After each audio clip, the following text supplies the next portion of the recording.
If you are doing a photo book fundraising project for the year, there's a bunch you need to know before you even start the project. So this video today is going to tell you all about that. Oh, hey, if you just found this video, you're going to want to make sure that you watch all the videos in this playlist, kind of Netflix, Petflix style, organized for you here. Every phase of the project is covered in the playlist. Before you launch your book, you need to make sure that you give yourself 4 to 8 weeks to build out everything in the back end. And I know that seems like a long time, but it's really not. So if you want to automate this at all, or even just the organizational piece, you need to give yourself time because you need to figure out what registration looks like. Do you need a landing page? What CRM or studio management software are you using? And if you're starting a new software, there's a learning curve. So that's what happened to me this year. Last year, for this book, for No Code for Doggos, I used HoneyBook as my project management with the landing pages and all the automation. This year, I have switched back to 17 Hats, and I did that at the same time I was building the back end of this, the next book project.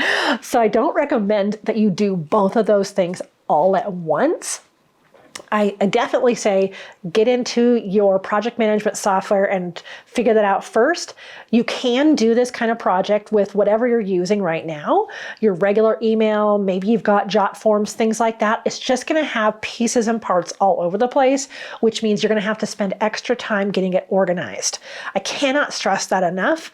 Organizing everything. This could be Excel and Word documents. What I used was Google. So I had a whole folder I had 2 folders, 4 folders. Oh my gosh. I had a bunch of folders in Google that were different parts of the project. And I had one that was all this. So this part of it where I'm keeping track of who is registered, if they've pre-ordered books, what their dog's name is, things like that. And then I had another whole folder that I'll tell you about later for the design process. So whatever you're doing, organize it as much as you possibly can, and that will take some time. Now, when you're setting up the back end, that's not the only thing you have to think about. You have to come up with the prices for all of this. So you have to research who you're going to use to print the books, and I'm going to show you a cool clip of someone I got to meet from my printing company.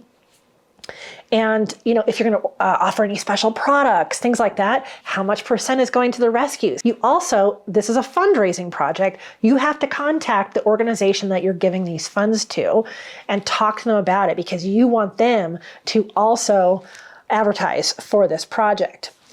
Lots of stuff in the back end in that realm, but you also need to pre-populate all of the graphics. So you need to mock up the book order or book cover, mock that up. It's not going to be your final book cover. That's fine. But mock something up and then put it in something like Canva or Place It and make it look like it's printed on a book. And then also any other graphics like 5 days to registrations, 3 days to registration. And then you're going to need graphics after people start registering saying, hey, look, Penny just signed up for the book. Isn't this awesome? You have to think through all of that to really keep that momentum going. I'm in the midst of the registration for my book for this year, for 2023. And I feel like I'm posting so much, but I'm not. It's not nearly enough. So you have to get all those graphics ready and the back end ready. So it's a lot. So give yourself a lot of time. So much of this is thinking backwards. I talked about this in a recent podcast, is if you want your book to be in people's hands, let's say at Christmas time, then you have to work backwards from there because it all takes a chunk of time. So what I did is I said, I want my book launch to be in November so that everybody could have them or ship them for holidays and the end of the year. And so in order to do that, I backtraced and said, okay, I need to order the books by this date. That means I have to design the books by this date, which means all the sessions have to be done by this date, which means all the sessions have to work in this time frame, which means we have to have all of the consultation and planning meetings during this time, which means registration needs to be during this time, which for me, and this is kind of an accelerated timeline, but it worked for me last year, is registration opens for me mid-March. And that will get me to a November book in the hands date. A couple of the things that I wish I had done a little bit different. I wish I'd organized my brand kit sooner, because when it got to the time of designing it, I had to make a brand sheet, which means what font am I using? Put that on a Google Doc, and the colors that you want to use. Put the hex code on that Google Doc. And usually there's 2 or 3 different fonts. All these kind of brand kits, if you have a logo for your project, anything like that, make a brand kit as soon as possible. That'll help you in designing all of these things. Contact your sponsors sooner. In my book, I had a section in the back that was all for people to sponsor the book. I waited really late to get sponsors for the book. So I just reached out, and this is not in the course, I don't remember. I don't think she has this in the course, but I wanted another way for people to be able to donate to this project or give to the project. And so I had a sponsors listing in the back, kind of like an index of other pet related businesses. So I talked to all kinds of trainers and daycares and all kinds of people that I thought would be interested in a sponsor post in the back of the book. So I wish I'd done that sooner. The content for the book. Now, the way that I set this up is I had the clients write the content. And so inside the book, each dog had their own 2-page spread. And there would be the photos that I took, and then the information about the dog the client wrote. And so I would say, give me 2 to 3 sentences about your pet. This could be their origin story. It could be a trick that they do, a funny story from their past, anything like that. And I found that was way too open-ended for most of my clients. They just said, oh my gosh, I have no idea what to say. So some people sent me literally 2 short sentences, and other people sent me half a page. So some people either can't come up with something or they come up with so much.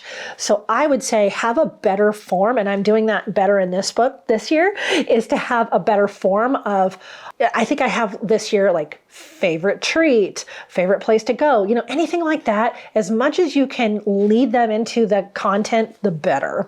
So I wish I'd done that a little bit different in this book. Press release. Now, last year for this book, it was very general. It was just NOCO for doggos, so Northern Colorado. And it was just open to any dog that I could photograph here in Northern Colorado. Perfect. Awesome. And so I never even needed to do a press release because my registrations were full in like a week and a half before registration, the 2-week registration period ended. This year I'm having more of a problem because it is a breed-specific book. So not as many people have that particular breed. And I've put out a press release, but it hasn't really been picked up yet. So I wish I'd done more with press release in the very beginning, regardless of the registration numbers. Partly because this continues to be a marketing piece for me.